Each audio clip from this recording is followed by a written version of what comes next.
마라. 주님 나를 지켜주시네.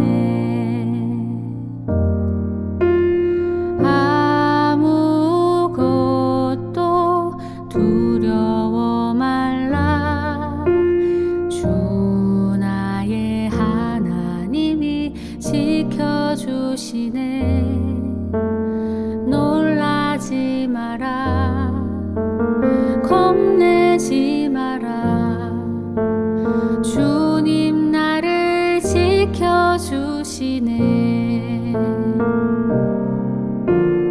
내 맘이 힘에 겨워 지칠지라도 주님 나를 지켜주시네. 세상의 험한 풍파 몰아칠 때도 주님 나를 지켜주시네.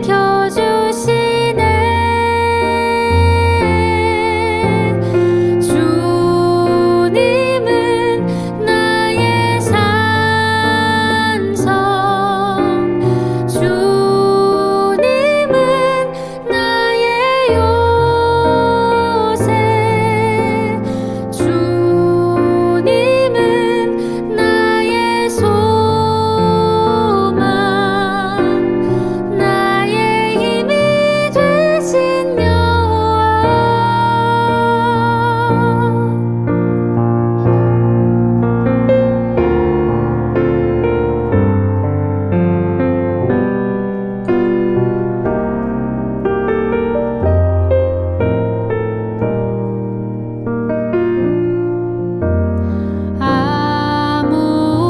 아무것도 두려워 말라.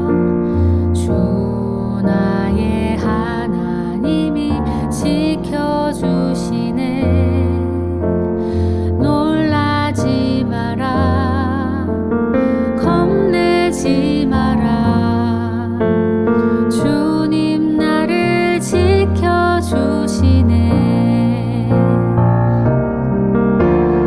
내 맘이 힘에 겨워 지칠지라도 주님 나를 지켜주시네. 세상의 험한 풍파 몰아칠 때도 주님 나를 지켜주시네.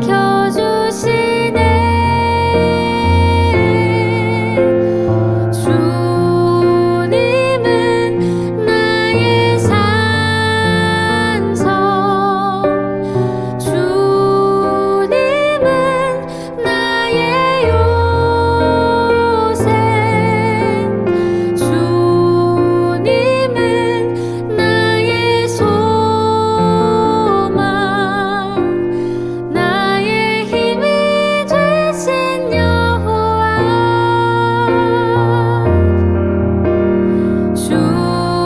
주님은 나의 산성,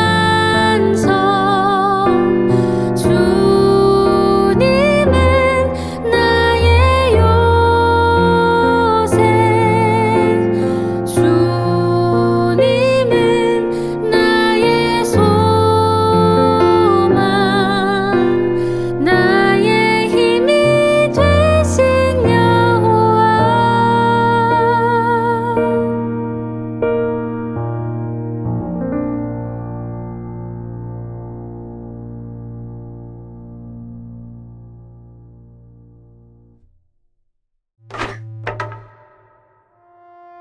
During the first century, when the Romans ruled the known world, a grassroots countercultural movement was born in the eastern end of the empire, Yeah, it started among the Jewish people. who for centuries now have been scattered around the known world. But no matter where they lived or what language they spoke, they kept their identity as the family of Abraham, devoted to the one true God. And every year, they would travel to Jerusalem for sacred festivals. And during one of these, the Feast of Pentecost, the visitors encountered a group of Jews who could somehow speak in everyone's native dialect. Yeah, they were telling stories about a man named Jesus who had been executed by the Romans.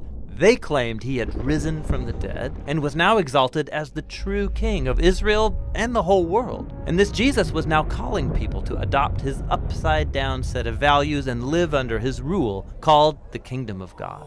And thousands of Jews decided to stay in Jerusalem and join the movement. It grew in size and in influence and gained favor with people. But not with the Jerusalem temple leaders. They viewed this whole thing as a dangerous religious sect, and they even executed one of its leaders named Stephen. It's no longer safe in Jerusalem, and so most of the followers flee for the outlying land called Judea. And you might think that's the end of the story, but actually, this tragedy became the way the movement spread outside Jerusalem. That's where the second part of the book of Acts begins. The scattered followers end up in surprising places, like Samaria, where their ancient enemies live. Yeah, and Luke shows us how all of these unexpected people start following Jesus, like a sorcerer from Samaria who has to learn that the way of Jesus isn't about gaining power, but giving it up to serve others. There's also a story about an Ethiopian delegate who, after discussing the scroll of the prophet Isaiah with Philip, decides to join the movement. Yeah, Jesus is expanding his movement out into Judea and Samaria just like he said he would. Which is great.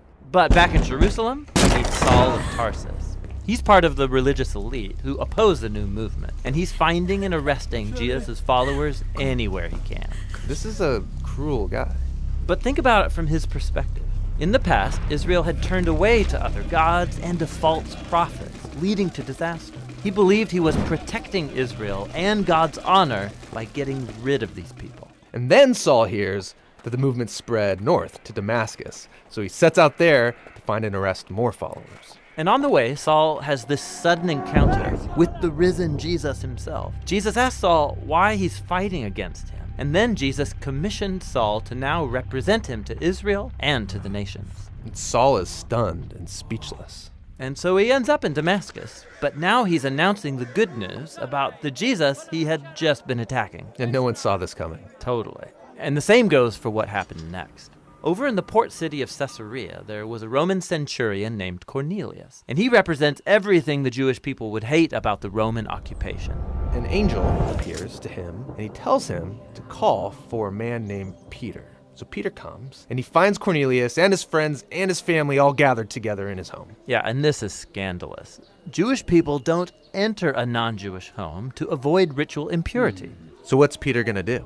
Well, right before this, Peter had a vision. God brought to him a collection of animals that his people were forbidden to eat. And then God said to Peter, "Eat these." And this is shocking to Peter. He says, "I've never eaten anything impure." And God responds, "Don't call impure what I have made pure." And then that's it. The vision was over. So Peter's gonna start a new diet? No, he's an Israelite, and he's honored these customary food laws his entire life. The vision was preparing him for this moment of him standing among impure non-Israelites. And he realizes that God is declaring these people are a part of the family of Abraham. And so Peter decides to stay and tell them about Jesus. And the Holy Spirit shows up just as he did at Pentecost. But now it's for a Roman centurion and his non-Jewish family. The movement is broken out. And so back in Jerusalem, Peter is now telling the other apostles about what happened, and they start getting reports about even more non-Jewish people following Jesus up in the big trade city north called Antioch. So they send a man there named Barnabas to check things out. Barnabas finds the Jesus movement alive and well in Antioch, and he finds it's made up of people from all over the world. And so Barnabas recruits Saul to come and work with him in Antioch for a year. They're teaching, living among the people there, watching the movement grow. The church in Antioch was the first international Jesus community, and it is where Jesus' followers were first called Christians, the Christ ones. And so the way of Jesus was transformed from a group of Messianic Jews in Jerusalem into the multi-ethnic Jesus movement spreading through the world. Their faith was the same. It was centered on the good news about the crucified Jesus who is the King of all nations. But that message and their new way of life was confusing, even threatening, to the average Roman citizen living around them. And the resulting conflict is what we'll explore next as this movement goes global, or as Jesus said, to the ends of the earth. 지난번 말씀에서 스데반이 예수님을 전하다가 돌에 맞아 죽은 사건까지 우리가 같이 지지난 시간에 나눴죠. 오늘 말씀에서 기억할 두 명의 사람이 있어요. 첫 번째는 사울이에요. 사울, 우리 여러분들이 사도 바울, 폴이라고 흔히 알고 있는 사람이죠. 사도 바울은 사실 엄청난 사람이었어요. 그는 로마의 시민권이 있는 로마 시티즌이었기 때문에 로마 군인들도 사도 바울을 함부로 죽이지 못했죠. 한마디로 말하면 사도 바울은 스펙이 아주 좋은 사람이었어요. 그런 사도 바울이 예수님을 만나게 된 후에 180도 다른 인생을 살게 되죠. 그전에는 예수님을 믿는 사람을 핍박하고 잡아 죽이는 사람이었지만 이제는 예수님을 전하는 사람이 되게 되죠. 그래서 사도 바울은 오늘 이 말씀에서처럼 이렇게 얘기합니다. 예수님 외에 자기가 가지고 있던 모든 자랑거리들을 배설물로 여긴다. 그렇게 아무것도 아닌 것처럼 그렇게 생각한다라고 그렇게 얘기를 했어요. 사도 바울은 이방인이란 말은 유대인이 아닌 사람들, 즉 이스라엘이 아닌 사람들을 얘기하는 거예요. 이 유대인들에게 복음을 전하는 사람으로 부르심을 받았어요. 여러분, 히브리 사람, 이스라엘 사람, 유대인 같은 말이라고 생각하면 돼요. 이제 하나님은 구약에서는 이 하나님이 이스라엘의 하나님이었다면 이제는 더 이상 하나님은 이스라엘 사람들만의 하나님이 아니었어요. 이스라엘 사람들이 너무 말을 안 들어서 하나님이 계획을 바꾸신 건가요? 아니면 하나님이 실패하신 건가요? 아니에요. 하나님은 처음부터 구약에서부터 이스라엘의 하나님이 되시겠다라고 그렇게 말씀하셨을 때부터 이스라엘만을 위한 하나님이 아니라 이스라엘을 제사장 나라로 삼아서 모든 민족에게 복음을 전하는 통로로, 그러한 하나님을 섬기는 모범이 되는 나라로 그렇게 만드셨다라고 그렇게 말씀을 하셨어요. 그래서 이 이스라엘을 통해서 온 세계에 복음이 증거되게 하나님은 계획하셨죠. 두 번째로 우리가 함께 알아볼 사람은 로마 군대 백부장이었던 고넬료예요. 이 사람도 물론 로마 사람이었고요. 이스라엘의 적이었죠. 그런데 어떻게 이 사람이 하나님을 믿게 되었을까요? 이스라엘 사람들만 하나님을 알지는 않았어요. 우리 모세 때도, 출애굽 엑소더스의 시대에도 이스라엘 사람들이 하나님의 기적을 체험했지만 이스라엘 사람들뿐만이 아니라 거기 이집트에 있었던 그 이집트 사람들도 하나님의 기적을 보았겠죠. 이들도 하나님을 알았을 거예요. 지금도 오늘 본문의 시대에도 로마가 비록 이스라엘을 지배하고 있었지만 이스라엘이 섬기는 하나님에 대해서 들어보았겠죠. 이 고넬료라는 이 로마의 군대 백부장도 하나님을 들어서 알고 있었고 하나님을 믿는 사람이었어요. 그리고 하나님의 말씀대로 살기 위해서 노력하는 그런 사람이었죠. 그런 고넬료의 기도를 들으시고 하나님이 예수님을 통해서 주어지는 구원을 고넬료에게, 그 가족들에게 허락하신 거죠. 정확한 복음이 무엇인지 알려주신 거예요. 이제 복음은 더 이상 이스라엘 사람들만의 것이 아니라 정말 예루살렘에서 유대로, 그리고 사마리아로, 그리고 땅끝으로 계속해서 전해지고 있는 거예요. 오늘 이 마지막으로 사가님이 오늘 말씀을 통해서 여러분과 꼭 나누고 싶은 게 있어요. 사가님은 항상 이 사도 바울이 되게 부러웠어요. 왜냐면 내가 믿음이 되게 연약할 때 하나님이 계신지 안 계신지 잘 의심이 들고 모를 때 무슨 생각을 했냐면, 이 사도 바울처럼 하나님이 꿈에 쫙 나타나 주신다거나, 하나님 내가 하나님이야 이렇게 하신다든가, 아니면은 갑자기 막 기적을 보여주신다든지 막 이렇게 엄청난 그런 사건을 통해서 그렇게 사도 바울처럼 나를 만나 주신다면 내가 진짜 하나님 의심하지 않고 잘 믿을 텐데 라는 생각을 많이 했었어요. 그런데 오늘 여러분, 진짜 중요한 거는 기적을 내가 경험했다고 해서 믿음이 생기는 것이 아니란 거예요. 예수님을 믿는다는 것은 기적을 체험해서 믿음을 만들어내는 게 아니라 나의 의지, 내가 정말 내 마음을 하나님께로 열겠느냐 아니면 닫겠느냐 하는 그런 문제예요. 나의 의지의 문제. 내 마음에 하나님을 모시고 사느냐, 예수님을 나의 주인으로 삼겠느냐 라는 그런 문제라는 거예요. 사도 바울도 구약에 예언되신 메시아가 예수님이라는 것을 몰랐을 뿐이지 사도 바울도 진짜 하나님을 잘 믿는 사람이었고 하나님을 향해서 열심을 가지고 있는 사람이었어요. 그렇게 하나님을 향해서 열심으로 그래서 하나님을 예수님이 나쁜 거라고 생각해서 예수님을 믿는 사람들을 그렇게 잡아서 죽이고 그랬을 때 하나님이 사도 바울의 방향을 믿음의 방향을 바꿔주신 거예요. 그리고 고넬료에게도 그렇게 하나님이 나타나셨어요. 하나님을 믿고자 하는 그 진실한 사람들의 마음속에 하나님이 나타나 주셔서 예수 그리스도를 통해서 정말 구원받고 하나님을 만나는 길을 알려주신 거죠. 여러분들도 하나님을 간절히 만나기 원한다면 하나님 나에게 기적을 보여주세요 라는 이 믿음보다 하나님 나는 하나님을 믿고 싶습니다. 하나님을 향해서 내 마음을 열어놓고 싶고 하나님을 내 마음의 주인으로 모셔드리고 싶습니다 라는 이 마음이 우리 친구들 가운데 있었으면 좋겠어요. 그 마음으로 열심히 하나님을 찾고 기도하고 한다면 하나님이 사도 바울을 만나주시고 고넬료를 만나주셨던 것처럼 우리 친구들 가운데 찾아와 주셔서 예수님을 보여주실 줄 믿어요.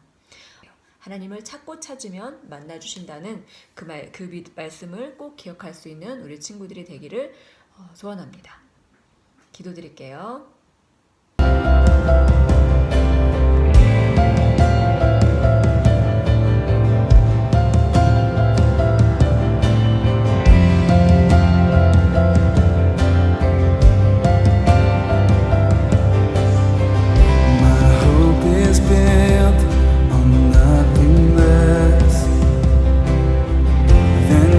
Jesus' blood and righteousness.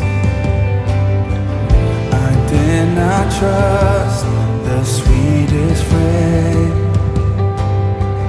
but wholly trust in Jesus' name.